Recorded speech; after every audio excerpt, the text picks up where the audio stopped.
Hi, everybody. Welcome to English Digest. I'm Tom. I'm Stephanie. Today it's our unit on the environment, and I suppose you've never heard of the possibility of growing food under the water, on the bottom of the ocean. That's kind of strange. I thought that was called seaweed. Which is a type of plant that grows in the ocean. Yeah, this is kind of strange. This is the first time I'm hearing about it, actually. So I'm not sure how it would work out. There's a lot of salt in the water down there. Yeah, well, I guess they get what are called biospheres under the water, and you can grow things like strawberries or basil, beans, and garlic and lettuce. All those things are being grown in some place in Italy, well, kind of off the coast of Italy, and we're going to be talking about that today. It might help solve some problems where there aren't enough food or there isn't enough food for people to eat in certain parts of the world. So let's get to it, everybody. Let's read the entire contents of today's lesson right now.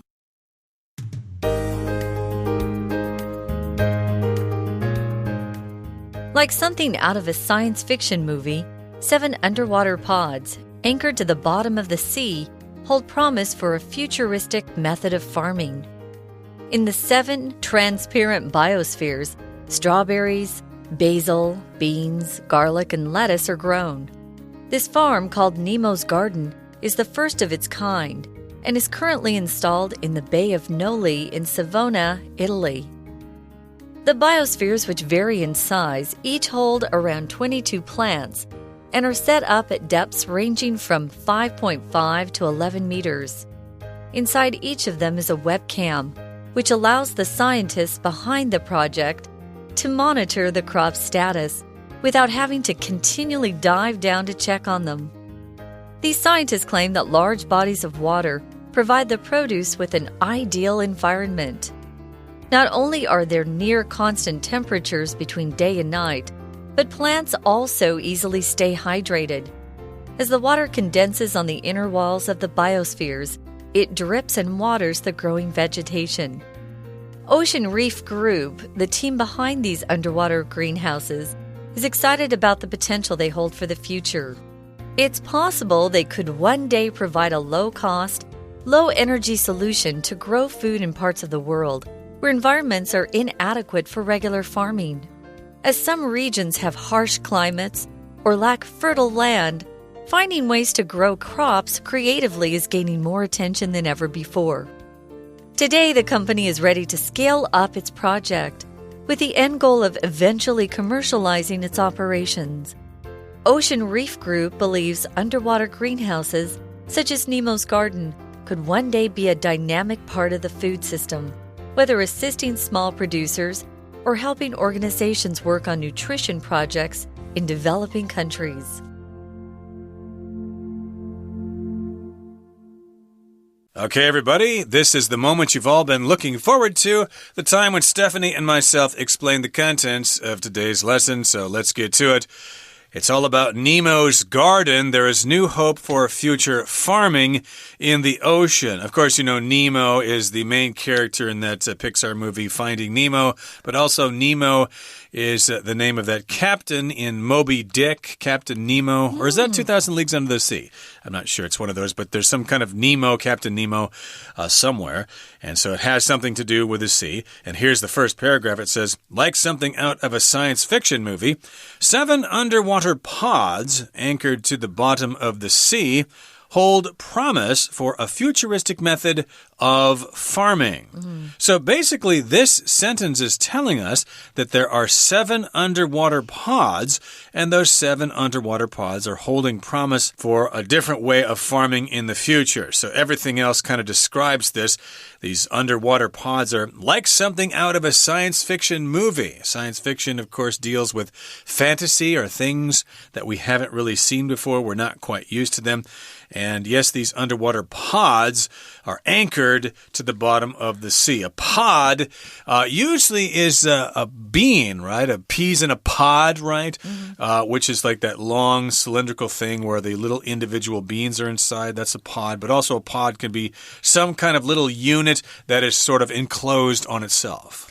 And if it's anchored to something, it means it's being held down by something.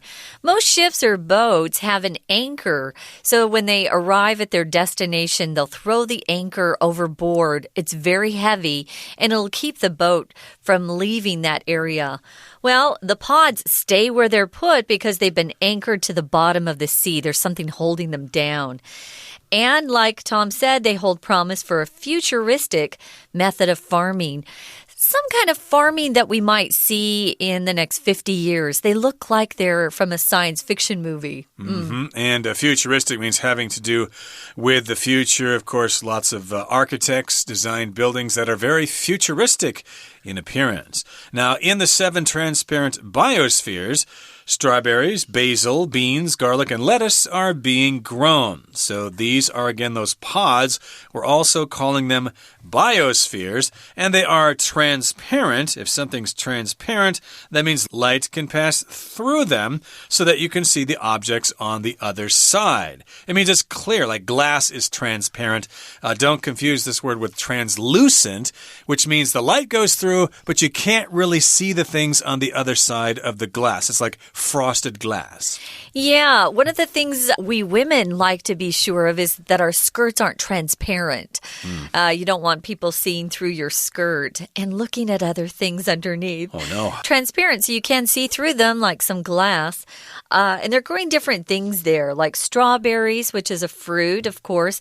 Basil is a type of herb that if you use it, it adds flavor or some sort of scent to your cooking. Beans, probably green beans that we have here, and garlic, which is also used to flavor your food, and lettuce, which is used in salads, of course.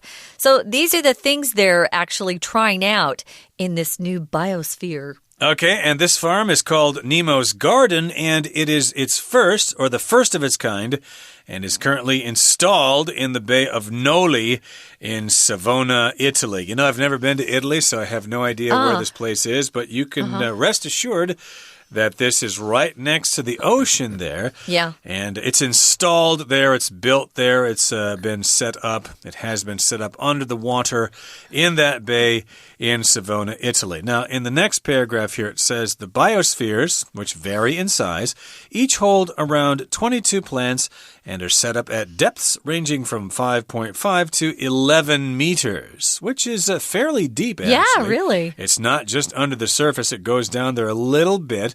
And again, they vary in size. To vary in this case means to be different. So there are different sizes here. Some are small, some are medium-sized, some are large. Yeah, one of the things I mentioned to Tom before we started was I was shocked that these biospheres were under the water. Yeah. I was worried about how they were going to get enough sunlight because we all know plants love the sun. That makes them grow better. Sure. Actually, strawberries, though, we had strawberries when I was growing up, a little strawberry patch in the backyard, and they don't like a lot of sun. Oh, no. No. And I'm from a sunny place, so we planted them where they would be shielded from the sun most of the day. No direct sunlight ever, huh? No, Okay, well, these are different sizes. They vary from pretty big to small, and they go down quite far at 11 meters. Some are only at 5.5 meters. That's still a long ways from the top of the water there. Now, inside each of them is something called a webcam. I think most of our listeners who are familiar with computers know what a webcam is. A webcam is a video camera that actually goes into a computer, and then it's connected to the internet. It's called a web, like internet web, and a cam for camera, so that its images can be viewed by people by using the internet. Exactly. I remember going online and looking for webcams in various parts of the country so you can have a live view of, say, London or New York or something like that. I think they're still out there, but nowadays a webcam can also refer to something on your computer there, on the screen there. And again, they have that webcam there, so the scientists behind the project can monitor the crop's status without having to continually dive down to check on them. Yeah, that would be quite expensive and quite exhausting. Putting on all that scuba diving gear and going down to those pods or those biospheres under the water to check on the plants. So they have this webcam there. And monitor here is a verb here. It just means to check on something, to keep an eye on something, to make sure it's okay. A monitor can also be a noun, like your computer monitor, etc.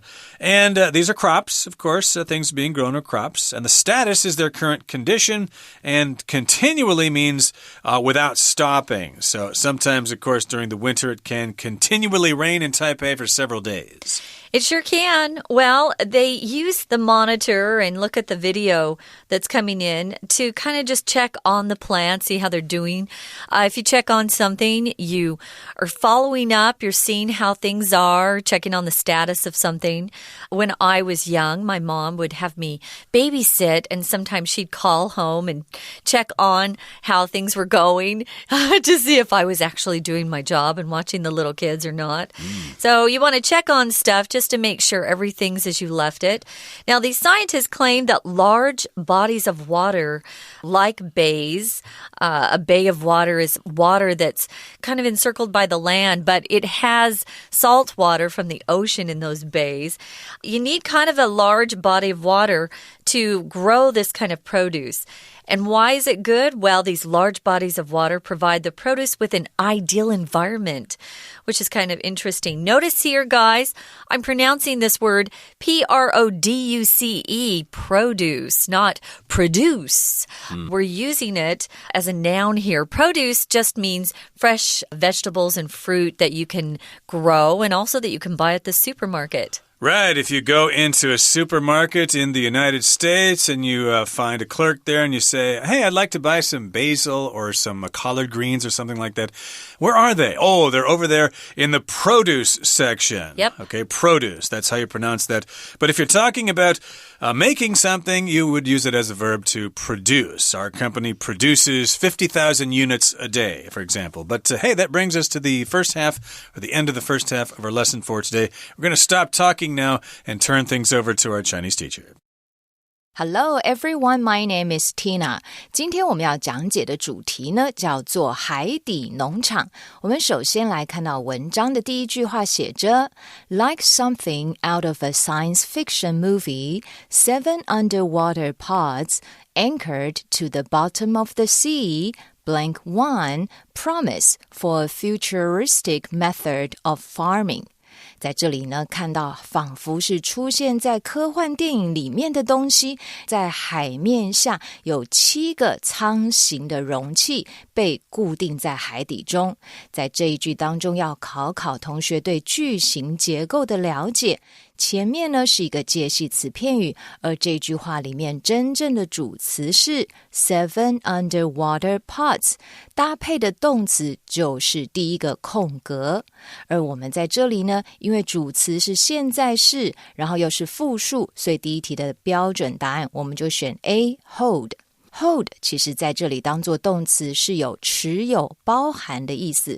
如果你说某个东西 hold promise for， 也就是说这个东西对什么来说是非常有希望跟有未来前景的意思。接着呢，我们来看到这里谈论到的呢，是在这样子的海底建设出农场。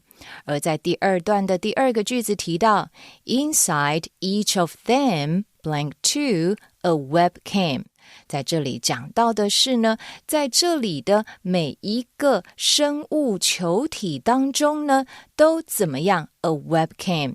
Webcam 就是我们常常听到的网络摄影机。在这里因为我们要补充说明一下，这个 webcam 的用处呢，可以让参与这项计划的科学家不用潜入水中，就可以来监控这些作物的状态。后面有一大串的补充说明的子句，所以就把主词呢来做到后面去，所以这句也是一个倒装句，也是要考同学对句型结构的了解。所以搭配主词 a webcam， 那么我们讲到这个网络摄影机的位置在哪里，所以单数现在是第二题的标准答案就选择 D is. We're going to take a quick break. Stay tuned. We'll be right back.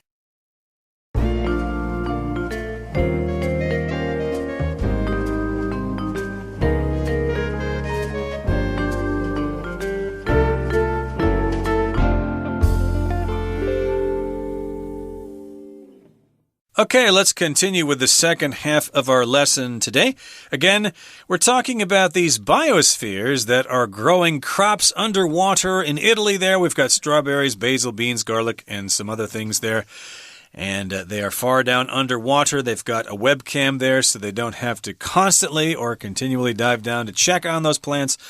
And not only are there near constant temperatures between day and night, but plants also easily stay hydrated. So you might be thinking, those guys are nuts. They're crazy. Why would they bother building these things underwater when you can build plants or you can grow plants on the land? Yeah. It's no problem here. But one of the advantages is that there are near constant temperatures in the water. If you're in the water, it's about the same temperature during the day as it is during the night.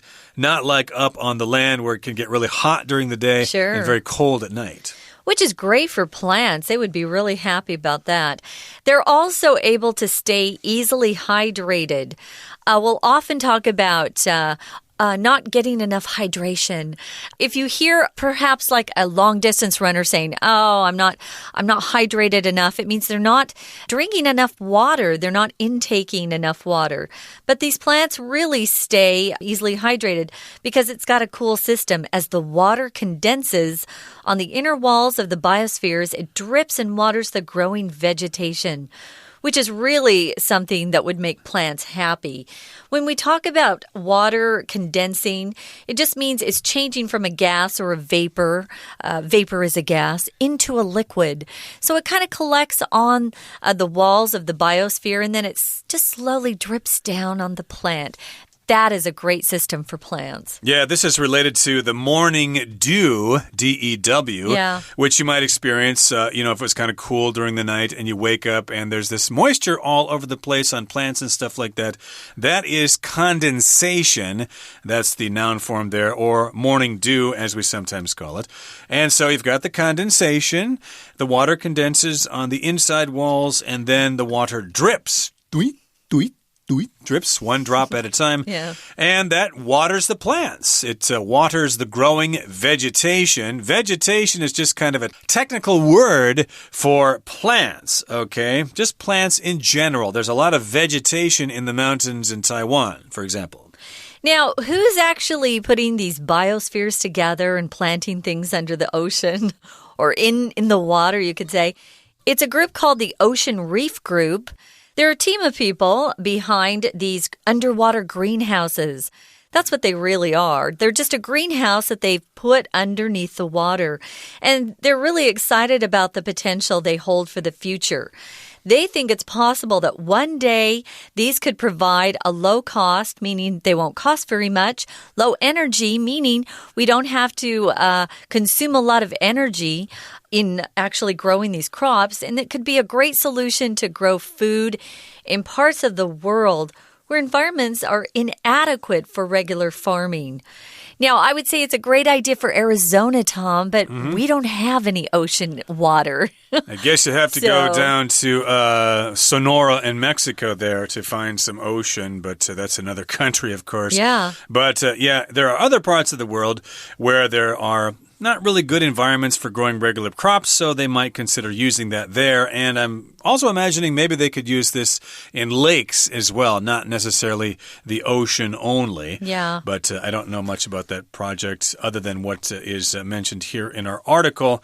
But again, as some regions have harsh climates or lack fertile land, finding ways to grow crops creatively is gaining more attention than ever before. So, yes, indeed, some regions or some areas of the world have these harsh climates. Harsh is severe, kind of bad climates. Maybe it's too hot in the summer and too cold in the winter, so it makes it difficult to grow food. Or they might not have fertile land. If something's fertile, that means it is able to produce usually plants, okay? So you wouldn't say a desert is fertile land. You can't really grow anything in sand. No, there's just not enough water in the desert. I grew up up in a desert. It's really kind of tough. Well, they're hoping, though, to find ways to grow crops more creatively this way. And a lot of people are starting to pay attention to this new idea. So today, the company is ready to scale up its project. If you scale something up, you take it from a smaller size and you just enlarge it, make it bigger. Their end goal is eventually to commercialize their operations. If you commercialize something, you take your idea and you make it into something that you could turn a profit. You can actually make some money out of it. That's what most of us want to do, is to commercialize great ideas that we have so that we can make some money. Sure, turn it over to the private sector, of course, so you don't have to rely on grants or donations and things like that. That's what it's all about. Set up your own company and sell it directly to consumers. Maybe they can manufacture those biospheres and people will buy them and stuff like that. Now, Ocean Reef Group believes underwater greenhouses, such as Nemo's Garden, could one day be a dynamic part of the food system. So, of course, we are nowadays looking for alternative ways to grow food as conditions in the world are kind of harsh, and plus the population continues to rise, and of course starvation is still a problem in the world. So if you say something is dynamic, that means it can change a lot, or it has a lot of activity, or there's a lot of progress. So of course a dynamic part of the food system, it's new, it's novel, and it's forever changing, and it provides new solutions to old problems. That's right. How can this happen? Well, whether assisting small producers or helping organizations work on nutrition projects in developing countries. So it's pretty cool here.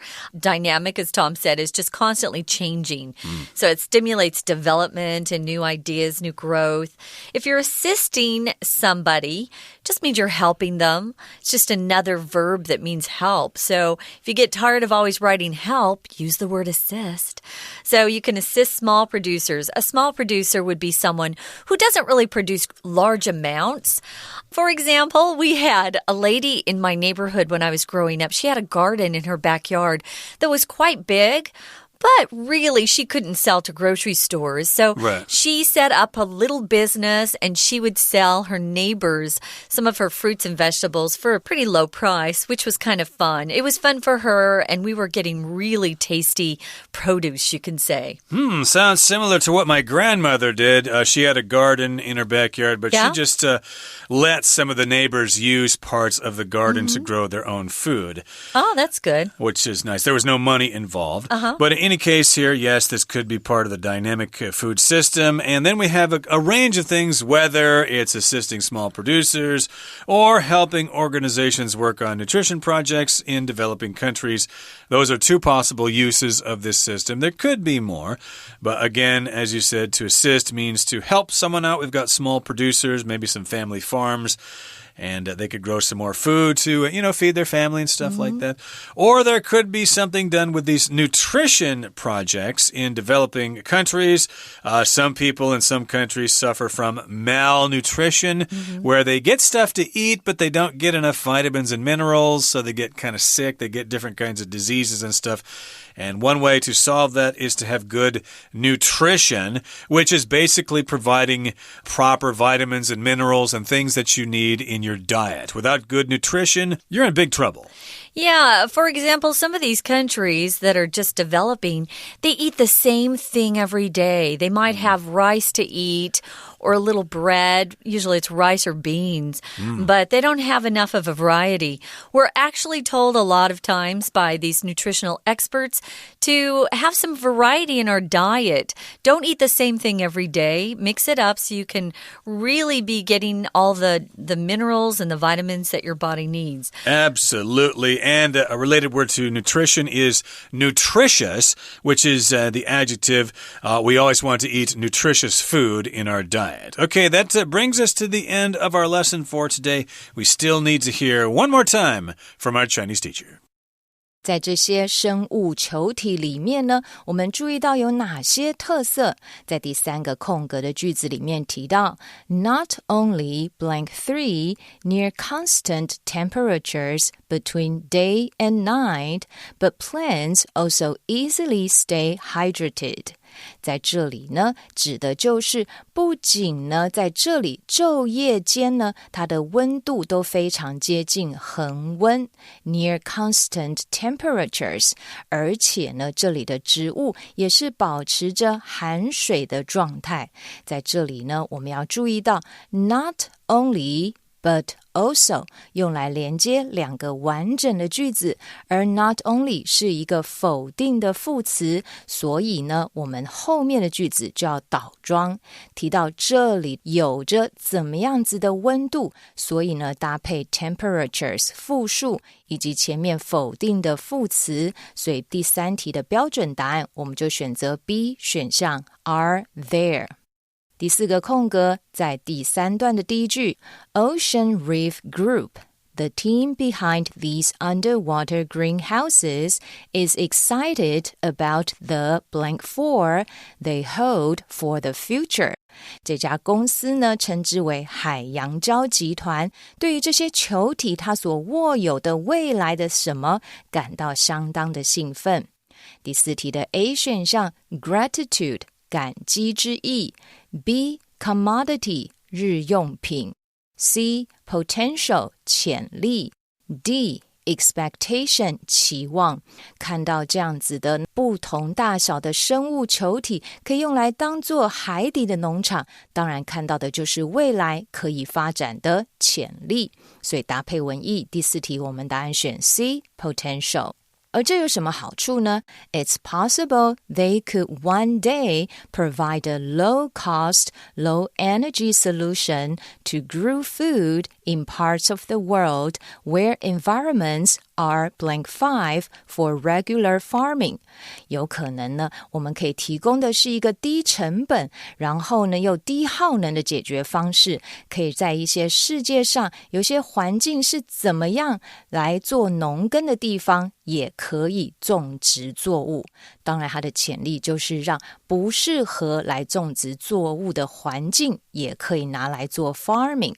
所以第五题 A 选项 fundamental 基础的， B inadequate 不适当的， C profitable 有利的， D. cautious 谨慎的。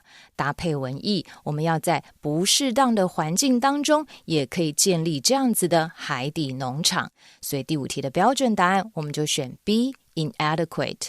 第六个空格 Today the company is ready to blank 6 its project。那么到了今天呢，这家公司已经准备好怎么样他们的计划，搭配上下文意，看到公司未来发展的潜力，当然就要来扩增加他们计划的范围咯。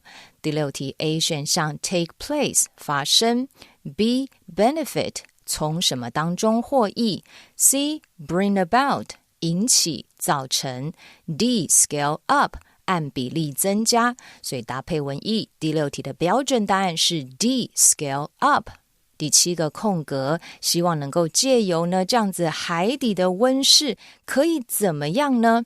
也就是在第七个空格当中，我们看到是 assisting small producers or helping organizations work on nutrition projects in developing countries。 在这里要特别注意这个 or 这个字，在这里呢，借由这样的海底农场，无论是小型的生产者，或者在开发中国家呢，致力于营养计划的组织，都可以有这方面的潜力发展。所以不论是 A 或者是 B， 在第七格我们可以选择 A 选项的 weather 就是正确答案。以上就是今天的课文讲解，谢谢收听。Thanks for joining us, guys. We hope you'll come back soon. For English Digest, I'm Stephanie. And I'm Tom. Goodbye. Bye.